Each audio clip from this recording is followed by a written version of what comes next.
আসসালামু আলাইকুম প্রিয় দর্শক, অন্য মঞ্চের আলাপ চাইতায় আপনাদের সকলকে আমন্ত্রণ জানাই। আমি বিতর্কে যাব না, কিন্তু একটা ভুল মেসেজ যাবে বিরোধী দলের পক্ষ থেকে যখন একটা অভিযোগ আকারে বা যে কোনো আকারে বলা হোক যে আমাদের একজন মাননীয় সংসদ সদস্য কোরআন আর আয়াতের ভুল ব্যাখ্যা দিয়েছে। আমি প্রথমে বলি, আলমগীর মোহাম্মদ মাহফুজুল্লাহ ফরিদ একজন মৌলানা, মাদ্রাসা পাস, দাখিল আমার পাশের সিট, তিনি অন্তত এই উদ্দেশ্যটা বলেন।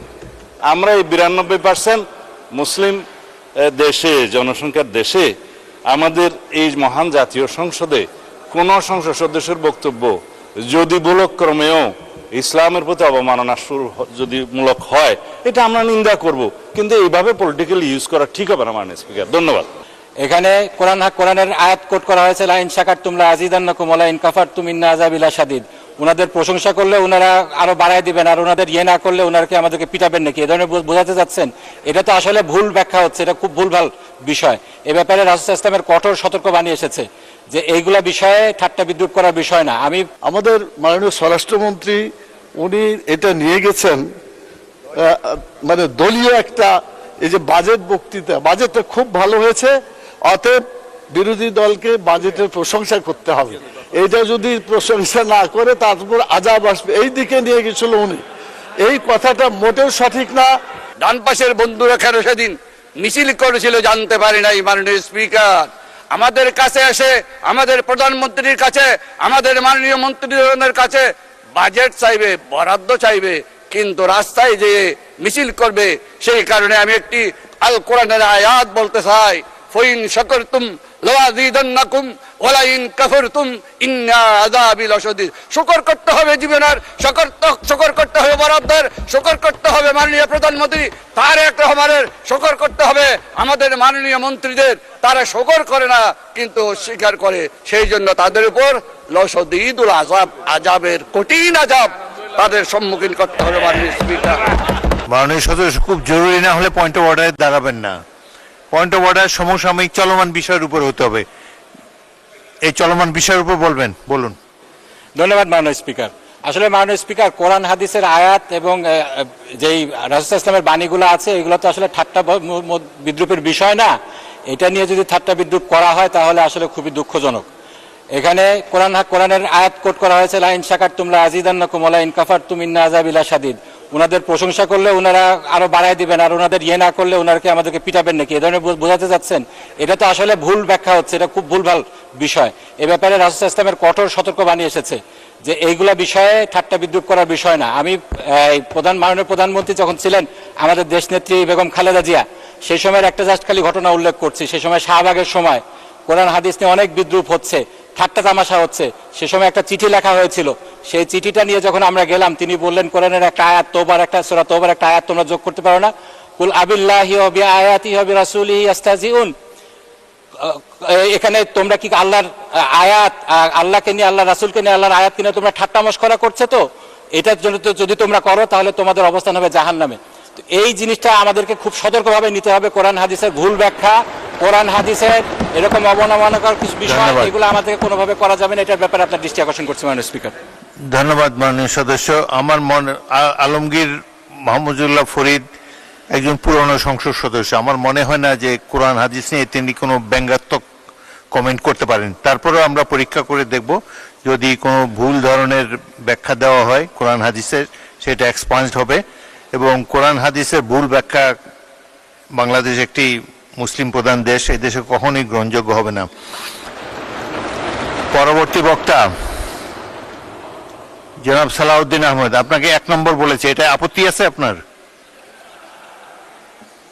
বলেন, স্বরাষ্ট্রমন্ত্রীকে মাইক দেন। মানে স্পিকার, আমি বিতর্কে যাব না, কিন্তু একটা ভুল মেসেজ যাবে বিরোধী দলের পক্ষ থেকে যখন একটা অভিযোগ আকারে বা যে কোনো আকারে বলা হোক যে আমাদের একজন মাননীয় সংসদ সদস্য কোরআন আর আয়াতের ভুল ব্যাখ্যা দিয়েছে। আমি প্রথমে বলি, আলমগীর মোহাম্মদ মাহফুজুল্লাহ ফরিদ একজন মৌলানা, মাদ্রাসা পাস, দাখিল আমার পাশের সিট, তিনি অন্তত এই উদ্দেশ্যটা বলেন, লাইন শাকারতুম লাযিদান্নাকুম ওয়া লাইন কাফারতুম ইন্না আযাবি লাশাদীদ।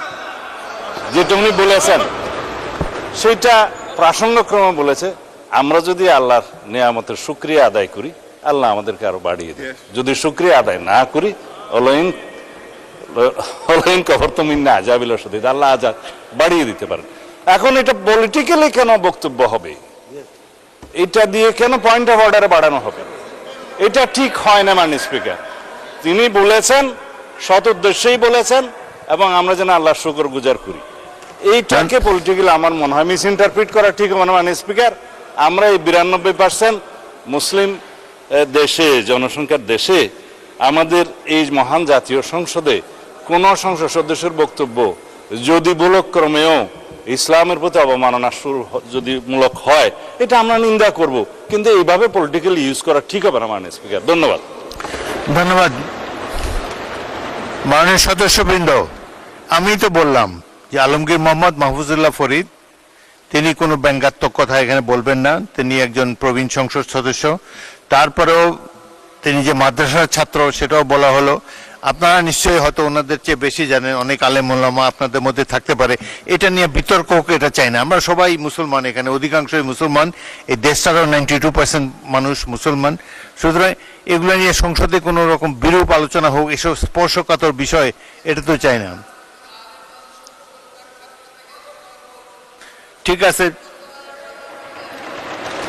সেটা আমি ইতিমধ্যে সদস্য আমি বলেছি, আমি পরীক্ষা করে দেখব যদি না মাইক ছাড়া বলবেন না, না না 1 সেকেন্ডও না, এটা স্পর্শকাতর বিষয়। আপনাদের সিনিয়র নেতারা সামনে দাঁড়িয়েছে, সংসদে প্রথম বেঞ্চের যখন সিনিয়র নেতারা দাঁড়ায় পিছন দিকে আপনারা বসে যাবেন। এবং আচ্ছা, মুজিবুর রহমান সাহেব বলেন, কিন্তু কোনো বিতর্ক হয় এমন কোনো কিছু তুলবেন না। এখানে সবাই তো অধিকাংশই মুসলমান, অধিকাংশই ধর্মের প্রতি ধন্যবাদ, শ্রদ্ধা পোষণ করেন। ধন্যবাদ মাননীয় স্পিকার। আমাদের মাননীয় স্বরাষ্ট্রমন্ত্রী যেহেতু দাঁড়িয়েছেন এবং তিনি কথা বলেছেন, তার কথাকে যাতে লাইন মতো হয় সেজন্য তিনি নেওয়ার চেষ্টা করেছেন। এই আয়াতটা যে নাজিল হয়েছে, কেন নাজিল হয়েছে? এই আয়াতটা নাজিল হওয়ার প্রেক্ষাপট হচ্ছে আল্লাহ তাআলা তার অগণিত নিয়ামত এই পৃথিবীতে রেখেছেন। তিনি বলেছেন, আইন তাউদ্দু নিয়ামাতাল্লাহ লা তুহসুহা, তোমরা যদি আল্লাহর নিয়ামতকে গুনতে চাও তাহলে গুণা শেষ করতে পারবে না। যারা আল্লাহর এই দুনিয়ায় আল্লাহর নিয়ামত ভোগ করছে, আমি কথা বলছি, এটা আল্লাহ আমাকে একটা নিয়ামত দিয়েছেন, অতএব আমার মুখ দিয়ে আল্লাহর বিরুদ্ধে কোনো কথা আমি বলতে পারি না। আমাকে যে শক্তি আল্লাহ দিয়েছেন, এই শক্তি দিয়ে আল্লাহর বিধিবিধানের পক্ষে আমাকে কথা বলতে। ধন্যবাদ। মানুষ শেষ করি, 1 মিনিট শেষ হবে। আমাদের মাননীয় স্বরাষ্ট্রমন্ত্রী উনি এটা নিয়ে গেছেন মানে দলীয় একটা, এই যে বাজেট বক্তৃতা, বাজেটটা খুব ভালো হয়েছে, অতএব বিরোধী দলকে বাজেটের প্রশংসা করতে হবে। এটা যদি প্রশংসা না করে তারপর আজাব আসবে, এই দিকে নিয়ে গেছিল উনি। এই কথাটা মোটেও সঠিক না। আমি বলতে চাই যেটা, ধন্যবাদ, কথা এটাই হয়েছে মাননীয় স্পিকার।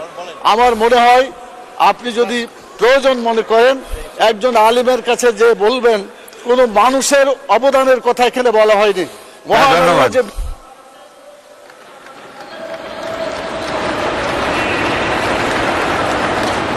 ধন্যবাদ। মাননীয় সদস্য বসুন।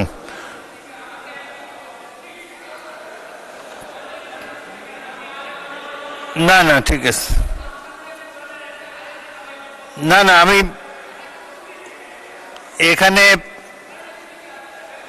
এখানে মাদ্রাসা পড়ার, মাদ্রাসা শিক্ষায় শিক্ষিত আলেম অনেক বেশি আছে এখানে এই দিকের চাইতে, সেটা তো আমরা স্বীকার করে নিয়েছি। তবে আমার এই ট্রেজারি বেঞ্চও 2-1 আছে। ওই দিন আপনি বলেছেন ভালো, অলরেডি আপনি কিছু জানেন, এটা তো আমরা ধরে নিলাম। এখন আপনি বললে আবার একটা বিতর্ক শুরু হবে। Kamruzzaman Ratan, no more please, আমাদের বাজেট বক্তৃতায় যেতে হবে। পরে আরেক সময়, আরেক দিন বলেন, আপনার এটা জমা রাখেন, পরের দিন আরেক। আচ্ছা বলেন, কিন্তু কোনো বিতর্কের সৃষ্টি করবেন না। ওয়াদা করলাম। আচ্ছা কামরুজ্জামান বলুন। বিসমিল্লাহির রহমানির রহিম। আমি আলেমুল আমাদের মাঝখান দিয়ে যে কথাটা বলবো, যদি ভুল হয় ওনারা শুদ্ধ করে নেবেন। পবিত্র কোরআনে একটা আয়াতের মধ্যে আছে সামিআনা ওয়া আতানা, আমরা শুনলাম এবং এতায়াত করলাম। যা সহি তারাই যেন আমরা আমল করি, এই আমলের মধ্যে দিয়ে আমাদের যেন পরিশুদ্ধতা থাকে। ধন্যবাদ মাননীয় স্পিকার। ধন্যবাদ। মসজিদ আমাদের দুর্গ, গম্বুজ আমাদের হেলমেট, মিনারগুলো আমাদের বেয়নেট, আর ইমানদারেরা আমাদের সৈনিক। মাননীয় স্পিকার, এই কবিতাটি লেখার কারণে একজন রাজনীতিবিদকে কারাবরণ করতে হয়েছিল, তার দলকে নিষিদ্ধ করা হয়েছিল। আল্লাহর কি ইচ্ছা, সেই রাজনীতিবিদ রাষ্ট্র ক্ষমতায় এসেছিলেন, এখনো বহাল তবিয়তে ক্ষমতায় আছেন। কথাটা এই কারণে বললাম, এই সংসদে মসজিদের রাজনীতি বন্ধের দাবি উত্থাপিত হয়েছে, বাংলাদেশ জামাত ইসলামীকে নিষিদ্ধ করারও দাবি উত্থাপিত হয়েছে। আপনার মাধ্যমে আমি বলতে চাই, এই ধরনের ফ্যাসিবাদী দাবি আগেও একটি দলের নেতাকর্মীদের আমরা করতে দেখেছি। আমরা দেখেছি আজকে জনগণ তাদেরকেই নিষিদ্ধ করে দিয়েছে। যাক, বাজেটের প্রসঙ্গে ফিরে আসি। মাননীয় স্পিকার, এই যে আমরা সংসদ সদস্যরা বাজেট নিয়ে আলোচনা করছি, বিতর্ক করছি, বাস্তবে এই বাজেট নিয়ে আমাদের অংশগ্রহণ কতটুকু? আমাদের মতো সংসদীয় গণতন্ত্র যে সমস্ত দেশে আছে, আপনি নিজেও জানেন, আপনি যুক্তরাজ্যে দীর্ঘদিন ছিলেন, সে সমস্ত দেশে বাজেট প্রণয়নের ক্ষেত্রে সংসদ সদস্যদের অনেক বেশি সম্পৃক্ততা থাকে। যুক্তরাজ্যে অর্থ বিল সংসদে আসার আগে স্থায়ী কমিটিতে পরীক্ষা নিরীক্ষা হয়, তারপরে এটাকে ফ্লোরে আনা হয়। অন্য অনেক দেশে সাধারণ আলোচনার পরে বাজেটের বিভিন্ন বিষয়গুলা মন্ত্রণালয়গুলোতে, স্থায়ী কমিটিগুলোতে পাঠানো হয়, সেখানে বিস্তারিত পর্যালোচনা শেষে এটাকে পুনরায় সংসদে এনে পাশ করা হয়। অথচ আমাদের দেশে বাজেট প্রণয়ন কারা করেন? আপনারা করেন। আমরা নির্বাচিত সংসদ সদস্যরা এটা করি না। আমাদের সংসদ সদস্যদের ভূমিকা এখানে সীমাবদ্ধ থাকে কয়েক মিনিটের গলাবাজিতে। মাননীয় স্পিকার, আমাদের এই বাজেট প্রণয়নের ক্ষেত্রে আমাদের ভূমিকা যে সীমিত শুধু সেটাই নয়, একই সাথে এই বাজেটের উপরে যেই বই ও বিলের কপিগুলো আমাদেরকে দেয়া হয়েছে, আমরা তার কতটুকু পড়ার প্রয়োজনীয়তা অনুভব করি। মাননীয় স্পিকার, প্রাক্তন অর্থমন্ত্রী সাইফুর রহমানকে নাকি জিজ্ঞেস করা হয়েছিল বাজেটের যে ডকুমেন্টগুলো দেয়া হয় তার তিনি কতটুকু পড়েন, তিনি নাকি বলেছিলেন মাত্র 18% পড়েন। আমাদেরকে 17টি বই দেওয়া হয়েছে মাননীয় স্পিকার, প্রায় 4046 পৃষ্ঠা। একটি বই সাস্টেনেবল ডেভেলপমেন্টের উপরে যে বইটি দেওয়া হয়েছে, সেখানে পিছনে একটা কিউআর কোড দিয়ে সংযুক্তিগুলা অন্য আরো ডকুমেন্ট বলা হয়েছে অনলাইন থেকে পড়া যাবে। এই যে ডকুমেন্টগুলা আমরা পড়িও না, পড়ার প্রয়োজনীয় অনুভব করি না, কারণ এই বাজেট আমরা প্রণয়ন করি না। আমাদের ভূমিকা শুধু বাজেট পাস করা, রবার স্ট্যাম্পের মতো। আমাদেরকে যদি সত্যিকার অর্থে সংসদীয় গণতন্ত্রকে প্রতিষ্ঠা করতে হয়, তাহলে আমাদেরকে এই সংস্কৃতির পরিবর্তন করতে হবে। মাননীয় স্পিকার, বাজেট প্রণয়নে সংসদ সদস্যদেরকে সম্পৃক্ত করতে হবে, আইন করে মন্ত্রণালয় সংক্রান্ত স্থায়ী কমিটিগুলোতে এই বাজেট নিয়ে পর্যালোচনার ব্যবস্থা করতে হবে। মাননীয় স্পিকার, সরকার দলীয় সংসদ সদস্যরা বলছেন এই বাজেট নাকি যুগান্তরকারী। আসলে কি সিরিয়াসলি মাননীয় স্পিকার, গত এক দশকের বাজেটগুলো যদি আমরা পর্যালোচনা করি তাহলে কি দেখব? কিছু সংখ্যা এবং ভাষাগত পরিবর্তন ছাড়া কাঠামোগত কোনো বড় পরিবর্তন কি আসলেও হয়েছে? হয়নি মাননীয় স্পিকার। আমি দুঃখের সাথে সেজন্য বলছি, এই বাজেটও পূর্ববর্তী বছরের বাজেটগুলোর মতো গতানুগতিক, শুভঙ্করের ফাঁকি, গণবিরোধী এবং আগামী বছরের লুটপাটের পরিকল্পনা। মাননীয় স্পিকার, আমি প্রত্যেকটা পয়েন্ট উদাহরণ দিয়ে বুঝিয়ে দিব কিভাবে শুভঙ্করের ফাঁকি। মাননীয় স্পিকার, বলা হচ্ছে ইতিহাসের সবচেয়ে বড় বাজেট। আসলেই কি মাননীয় স্পিকার? 1972 সালে আমাদের বাজেটের পরিমাণ ছিল 786 কোটি টাকা। সে সময় বলা হয়েছিল যেহেতু এটা বিসমিল্লাহ রিপ্রেজেন্ট করে, সেজন্য বরকতের জন্য রাখা হয়েছিল। এটা বিসমিল্লাহকে রিপ্রেজেন্ট করে না, সেটা ডিফারেন্ট ইস্যু মাননীয় স্পিকার। কিন্তু সে সময় স্বর্ণের ভরি কত ছিল? 160 থেকে 170 টাকা। সেটা আজকে বেড়ে 1400 গুণ বেড়ে হয়েছে 2,42,000 টাকা। সেই তুলনায় বাজেট কতটুকু বেড়েছে? 1200 গুণ বেড়ে হয়েছে 9,38,000 টাকা, 38,000 কোটি টাকা। সুতরাং মুদ্রাস্ফীতি হিসাব করলে বাজেটের পরিমাণ সেরকম বাড়েনি। এই বাজেটকে তাই সবচেয়ে বড় বাজেট বলা যাবে না, তবে এই বাজেটকে বলা যাবে সবচেয়ে বড় ঘাটতি বাজেট, সবচেয়ে বেশি ঋণ নির্ভর বাজেট। মাননীয় স্পিকার, ঋণের ক্ষেত্রে বলা হচ্ছে এই ঋণের টাকা নাকি উচ্চ রিটার্ন সমৃদ্ধ খাতে বিনিয়োগ করা হবে। এটা নাকি লোন ঝুঁকি হ্রাসের একটা কৌশল। মাননীয় স্পিকার, অর্ধেকের বেশি অর্থাৎ 1,12,000 কোটি টাকা লোন নেওয়া হবে দেশীয় ব্যাংক থেকে। এই দেশীয় ব্যাংকগুলোর অবস্থা কি মাননীয় স্পিকার? আজকেও রিপোর্ট বেরিয়েছে, টাকা ছাপিয়ে ফের ধার দিচ্ছে কেন্দ্রীয় ব্যাংক। এক ইসলামী ব্যাংকে, যেই ব্যাংকে সরকার হাত দেওয়ার পরে জনগণ 4,000 কোটি টাকা উইথড্র করে নিয়েছে 7 দিনে, সেই ব্যাংকে 9,000 কোটি টাকা লোন দেওয়া হয়েছে। সেখান থেকে আপনারা কিভাবে 1,12,000 কোটি টাকা লোন নেবেন, নিয়ে দেশের অর্থনীতির কিরকম 12টা বাজাবেন, সেটাকে কিভাবে মেকআপ করা হবে, সেরকম কোনো কৌশল আমরা এই বাজেট বক্তৃতায় দেখিনি। মাননীয় স্পিকার, দেশের ভিতর থেকে আপনারা যখন লোন নেবেন তখন 12% সুদ দিতে হবে। এই সুদ কিভাবে আপনারা কোন উচ্চ রিটার্ন সমৃদ্ধ খাতে বিনিয়োগ করে রিটার্ন আনবেন সেটার ব্যাপারেও বাজেটে বলা হয়নি। মাননীয় স্পিকার, বিদেশ থেকে কম সুদে লোন পাওয়া যায়, এটা ঠিক।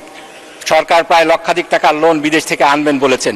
সেক্ষেত্রে কার কাছ থেকে আনবেন, তারা কি শর্ত দিবে, সেগুলা কিভাবে ডিল করা হবে, সেই কৌশল বাজেটের কোনো ডকুমেন্টেশনে দেখলাম না। মাননীয় স্পিকার, লোন দেয় বিশ্বব্যাংক, লোন দেয় IMF, কিন্তু তাদের শর্তগুলো মানলে সরকার কি জ্বালানি খাতে ভর্তুকি দিতে পারবে? সরকার কি কৃষি খাতে ভর্তুকি দিতে পারবে? মুদ্রাস্ফীতির উপর নিয়ন্ত্রণ করতে পারবে? পারবে না মাননীয় স্পিকার। এই কারণে এই বাজেট শুধু শুভাঙ্করের ফাঁকি নয়, এই বাজেট অপরিকল্পিত, অস্বচ্ছ এবং বাস্তবায়ন অযোগ্যও বটে। মাননীয় স্পিকার, অর্থমন্ত্রী যখন কর ছাড়ের ব্যাপারে বলছিলেন তখন আমাদের ট্রেজারি বেঞ্চের সদস্যগণ মুহুর্মুহু টেবিল চাপছিলেন, কিন্তু যখন ভ্যাটের উপরে আলোচনা করলেন সঙ্গত কারণেই সেই করতালিতে ভাটা পড়ে। কর আছে দুই ধরনের মাননীয় স্পিকার, আপনিও জানেন, প্রত্যক্ষ কর, পরোক্ষ কর। আমাদের 18 কোটি লোকের দেশে প্রত্যক্ষ কর দেন মাত্র 24 লক্ষ মানুষ, কিন্তু পরোক্ষ কর সেই ভ্যাটটা আমাদের আপামর জনসাধারণ দেন। এক্ষেত্রে একজন গরিব মানুষে যেই পরিমাণ ভ্যাট দেন, দরিদ্র মানুষের একই পরিমাণ ভ্যাট দেন। আমাদের দেশের ভিক্ষুকেরা চাল ডাল নুন তেল কিনতে যে পরিমাণ ভ্যাট দেন, একজন কোটিপতিও একই পরিমাণে ভ্যাট দেন। তাহলে এই বাজেট গরিব বান্ধব হলো কিভাবে মাননীয় স্পিকার? আপনারা ভ্যাটের আওতা বাড়িয়েছেন, আপনারা গ্যাস সিলিন্ডার সহ 20টি আইটেমের উপর ভ্যাটের আওতা বাড়িয়েছেন। মাননীয় স্পিকার, অনেক কার্ডই তো দিচ্ছে সরকার, ভ্যাট মৌকুফের একটা কার্ড যদি গরিবদের জন্য দিত, গরিবদের অনেক উপকার হতো। মাননীয় স্পিকার, মাননীয় স্পিকার, কেউ কেউ বলছেন এই বাজেটে নাকি কালো টাকা সাদা করার কোনো সুযোগ রাখা হয়নি। কালকেও এটা নিয়ে আলোচনা হয়েছে।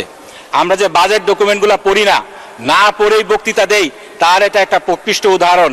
এই যে বাজেট অর্থ বিলটা দেয়া হয়েছে, এর 124 নম্বর পৃষ্ঠায় 152 নম্বর ধারায় সেই সুযোগ দেয়া হয়েছে আবাসন খাতে কালো টাকাকে সাদা করার।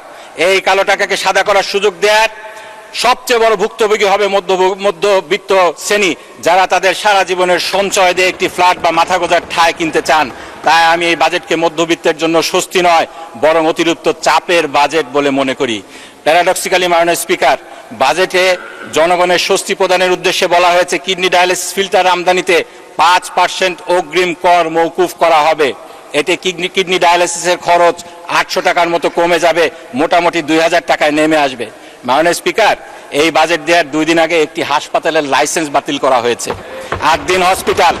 সেখানে গরিব মানুষদেরকে মাত্র 250 টাকায় কিডনি ডায়ালিসিস করতে দেয়া হতো। হাসপাতালটি বন্ধ হওয়ার পরে গরিব মানুষ, রিক্সাওয়ালাদের কান্না হাজারি আমরা দেখেছি। মাননীয় স্পিকার, গরিবের সস্তায় চিকিৎসার একমাত্র অবলম্বনকে বন্ধ করে ডায়ালিসিসের কর মৌকুফ, এটা কি গরু মেরে জুতা দান বললে খুব অন্যায় হবে? মাননীয় স্পিকার, মাননীয় স্পিকার, এই বাজেটে উন্নয়নের অনেক বড় বরাদ্দ রাখা হয়েছে, কিন্তু প্রশ্ন হলো এই অর্থ কাজে লাগানোর মতো সক্ষমতা আমাদের কতটুকু আছে, সেটা কি যাচাই হয়েছে কিনা, আর কতটুকু লুটপাট হবে? আমরা যারা তৃণমূলে কাজ করি তারা জানি এডিপির বরাদ্দের 50% উন্নয়নের কাজে লাগে না। আমাদের সংবিধানে উন্নয়নের বরাদ্দ কিভাবে খরচ হবে সেটার হিসাব সংসদে অ্যাপ্রোপ্রিয়েশন অ্যাকাউন্টের মাধ্যমে দেয়ার বাধ্যবাধকতা রয়েছে। সংবিধানের 90 ধারা, 132 ধারা, সরকারি অর্থ এবং বাজেট ব্যবস্থাপনা আইনের 2009 সালের 17তম ধারায় এই বাধ্যবাধকতা রয়েছে। কিন্তু মাননীয় স্পিকার, এই আইনের ফাঁক গলে এই হিসাব সময় মতো কখনোই দেয়া হয় না। 6 বছর পরে হিসাব দেয়া হয়। আমাদের সামনে 2018 সালের হিসাব রয়েছে, 19, 20, 21, 22, 23, 24, 25 সালে এই বাজেট কিভাবে ব্যবহৃত হয়েছে তার কোনো হিসাব আমাদের সামনে নেই। এই হিসাব ছাড়া, এই ধরনের অ্যাকাউন্টেবিলিটি ছাড়া এরকম বড় বরাদ্দ, এটা কি হরিণ লুটের পথ খুলে দিবে না? মাননীয় স্পিকার, মাননীয় স্পিকার, দুর্নীতি আর লুটপাট যদি আমরা ঠেকাতে পারতাম তাহলে এরকম ধার করে বিরিয়ানি খাওয়ার মতো এত বেশি লোন নিয়ে আমাদের উন্নয়ন পরিকল্পনা বাস্তবায়ন করতে হতো না। এক্ষেত্রে একটা উদাহরণ দেব মাননীয় স্পিকার, আমাদের চিনি শিল্প আমাদের দেশে দীর্ঘদিনই লস প্রজেক্ট। আমাদের এক্সপার্টরা বলেন যেহেতু আখে আমাদের চিনির কনসেন্ট্রেশন কম, তাই এটা লাভের মুখ দেখে না। 2001 সালে যখন জোট সরকার ক্ষমতায় ছিল সেই সময় প্রথম দিকে এই সুগার ইন্ডাস্ট্রির লস ছিল 1.18 বিলিয়ন টাকা। মাননীয় স্পিকার, পরে আমার শহীদ পিতা মাওলানা মতিউর রহমান নিজামী যখন শিল্প মন্ত্রণালয়ের দায়িত্ব নিলেন, দুর্নীতির বিরুদ্ধে শক্ত অবস্থান নিলেন, আমরা দেখলাম এই লস কমে পরের 3টি বছর এই শিল্প লাভের মুখ দেখলো। প্রতি বছর 700 মিলিয়ন করে প্রফিট করেছে। কিন্তু মাওলানা নিজামী যেদিন দায়িত্ব ছাড়লেন তারপরের বছর এই খাতটি আবার লসের মুখে পড়ে। আরেকটি ঘটনা শুনেছি মাননীয় স্পিকার, সত্য মিথ্যা মাননীয় প্রধানমন্ত্রী বলতে পারবেন, মাননীয় প্রধানমন্ত্রীর দপ্তরে নাকি একটা হোটেল থেকে দুপুরের খাবার সাপ্লাই করা হতো, সেটার নাকি খরচ নেওয়া হতো মাথা পিছু 950 টাকা করে। তিনি তার বাসভবন যমুনাতে এটা রান্না করে খাবার ব্যবস্থা করেছেন, খরচ নেমে এসেছে 150 টাকায়। আমাদের দেশের হরিণ লুট কিভাবে হয় তার এটা একটা প্রকৃষ্ট উদাহরণ। এ ধরনের হরিণ লুট আমরা অনেক দেখেছি। আমরা দেখেছি পদ্মা সেতু, রূপপুর বিদ্যুৎ কেন্দ্র, মেট্রো রেল, কিভাবে হরিণ লুট হয়েছে। একই পদ্ধতিতে একইভাবে যদি অ্যাকাউন্টেবিলিটি সক্ষমতা যাচাই ছাড়া এরকম বরাদ্দ দেওয়া হয়, তাহলে এই বাজেটকে লুটপাটের পরিকল্পনা বললে কি খুব অন্যায় হবে মাননীয় স্পিকার? মাননীয় স্পিকার, আমাদের গত বছরের বাজেটের সবচেয়ে বড় অংশ খরচ হয়েছে সুদ পরিশোধে। মাননীয় স্পিকার, আমাকে একটু 2 মিনিট বাড়িয়ে দিবেন।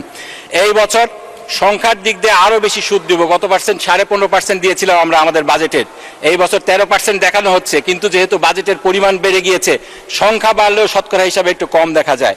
মাননীয় স্পিকার, আমাদের দেশের সংখ্যাগরিষ্ঠ মানুষ ইসলাম প্রিয়, আমরা আল্লাহকে ভয় করি। আল্লাহ সুবহানাহু ওয়া তাআলা বলেছেন, যদি তোমরা সুদকে ছেড়ে না দাও ফাজানু বিহারবিম মিনাল্লাহি ওয়া রাসূলিহি, তাহলে তোমরা আল্লাহ এবং আল্লাহর রাসূলের পক্ষ থেকে যুদ্ধের জন্য প্রস্তুত হয়ে যাও। মাননীয় স্পিকার, আমরা আল্লাহ ভীরু মানুষ, সুদের বোঝা মাথায় নিয়ে আমরা আল্লাহ তার রাসূলের বিরুদ্ধে যুদ্ধ করতে চাই না। সরকারকে কে অধিকার দিল আমাদেরকে যুদ্ধে নামিয়ে দেয়ার? এক্ষেত্রে সরকার বলতে পারেন, সুদের বোঝা তো আমাদের মাথায় আগের থেকেই ছিল। সেক্ষেত্রে আপনারা এটা না বাড়ালেও পারতেন। আপনারা যদি দুর্নীতিকে কন্ট্রোল করতে পারতেন, আমাদেরকে সুদ ভিত্তিক এই লোন নিতে হতো না। মাননীয় স্পিকার, আল্লাহ সুবহানাহু ওয়া তাআলা আমাদেরকে পথ দেখিয়ে দিচ্ছেন, আমরা যদি অভাবগ্রস্ত হই, আগের থেকে ঋণগ্রস্ত হই, তাহলে আমাদেরকে এই ঋণ থেকে সুদ থেকে পর্যায়ক্রমে বেরিয়ে আসতে হবে। আমরা যদি পদক্ষেপ নেই মাননীয় স্পিকার, আল্লাহ সুবহানাহু ওয়া তাআলা আমাদেরকে ইনশাআল্লাহ সাহায্য করবেন। মাননীয় স্পিকার, এক্ষেত্রে জাকাত আমাদের দারিদ্র্য বিমোচনের ক্ষেত্রে একটা বড় ভূমিকা রাখতে পারে। একটা গবেষণায় দেখা গিয়েছে এই জাকাত থেকে 2 লক্ষ কোটি টাকার বেশি আয় করা সম্ভব। মাননীয় স্পিকার, কিন্তু একটা সমস্যা রয়েছে, এদেশে যেভাবে লুটপাট হয় জনগণ। মাননীয় স্পিকার, আমাকে 2 মিনিট সময় একটু বাড়িয়ে দেবেন। মাননীয় সদস্য, আপনি 2 মিনিট চেয়েছেন, 2 মিনিট বাড়ানো হলো। ধন্যবাদ। মাননীয় স্পিকার, আমাদের দেশে যেভাবে লুটপাট হয় জনগণ তো সরকারকে বিশ্বাস করে না। মাননীয় স্পিকার, আমরা দেখেছি সরকার ইসলামী ব্যাংকে হাত দিল আর জনগণ 7 দিনে 4000 কোটি টাকা উঠিয়ে নিল। এখন জাকাত নিয়ে মানুষ কিভাবে সরকারকে বিশ্বাস করবে সেটা অন্য বিষয়। এজন্য আমার প্রস্তাব হলো, দেশের শীর্ষস্থানীয় উলামায়ে কেরামের তত্ত্বাবধানে জাকাতকে আরো গুরুত্ব দিয়ে কার্যকর দারিদ্র্য বিমোচনের কর্মসূচি গ্রহণ করতে হবে। আমাদের দেশে মাননীয় স্পিকার, ধনী দরিদ্রের যে ব্যবধানটা রয়েছে আমাদের সকলের জন্য কষ্টকর। দেশের সম্পদের শীর্ষভাগ মুষ্টিমেয় মানুষের হাতে কুক্ষিগত হয়ে রয়েছে। 10% মানুষের হাতে রয়েছে 58% সম্পদ। 1% মানুষের হাতে রয়েছে 1/4 সম্পদ। এটা কিভাবে সম্ভব মাননীয় স্পিকার? এটাকে এভাবে জিইয়ে রেখে আমাদের দেশের উন্নয়ন আমরা কিভাবে করব? বাজেটের সবসময় বলা হয় বৈষম্য কমিয়ে আনা হবে, দারিদ্রতা কমিয়ে আনা হবে। এভাবে সম্পদ যদি একটা শ্রেণীর কাছে, অল্প সংখ্যক শ্রেণীর কাছে কুক্ষিগত হয়ে থাকে, এটা আমাদের কোনোভাবেই সম্ভব না। এই জন্য আমাদেরকে সুদ ভিত্তিক লোনকে না বলতে হবে আর জাকাত ভিত্তিক অর্থনীতিকে চালু করতে হবে। মাননীয় স্পিকার, বাজেটে একটা ভালো কথা বলা হয়েছে, জাল যার জলাতার। এই নীতির আওতায় খাল, বিল, জলাশয় জনগণের জন্য উন্মুক্ত করার যে ঘোষণা দেওয়া হয়েছে, আমি তাকে স্বাগত জানাই। দীর্ঘদিন ধরে একটি প্রভাবশালী গোষ্ঠী প্রশাসনকে ব্যবহার করে লিজের নামে বহু জলাশয়ের উপর তাদের নিয়ন্ত্রণ প্রতিষ্ঠা করেছে, জনগণকে বঞ্চিত করছে। আমার নির্বাচনী এলাকা সাথিয়া ইসামতি নদীকে বদ্ধ জলাশয় আখ্যা দিয়ে এক শ্রেণীর দুর্নীতিপরায়ণ আমলা এই নদীকে লিজ দিয়ে মেরে ফেলার ষড়যন্ত্র করছে। আমি যেটা দাবি জানাচ্ছি, নদী, খাল, বিল, জলাশয় এটাকে আইন করে এই ধরনের অপপ্রচেষ্টা বন্ধ করতে হবে। জাল যার জলাতার, এই নীতিকে আইনি ভিত্তি দিতে হবে। মাননীয় স্পিকার, আমরা যদি এই বাজেটকে সত্যিকার অর্থে জনকল্যাণমুখী করতে চাই, তাহলে জবাবদিহিতা বৃদ্ধি করতে হবে, দুর্নীতি হ্রাস করতে হবে, সংসদের ভূমিকাকে শক্তিশালী করতে হবে, ঋণ নির্ভরতা কমাতে হবে, বৈষম্য দূরীকরণে আরো সাহসী ভূমিকা নিতে হবে। মাননীয় স্পিকার, আপনাকে ধন্যবাদ।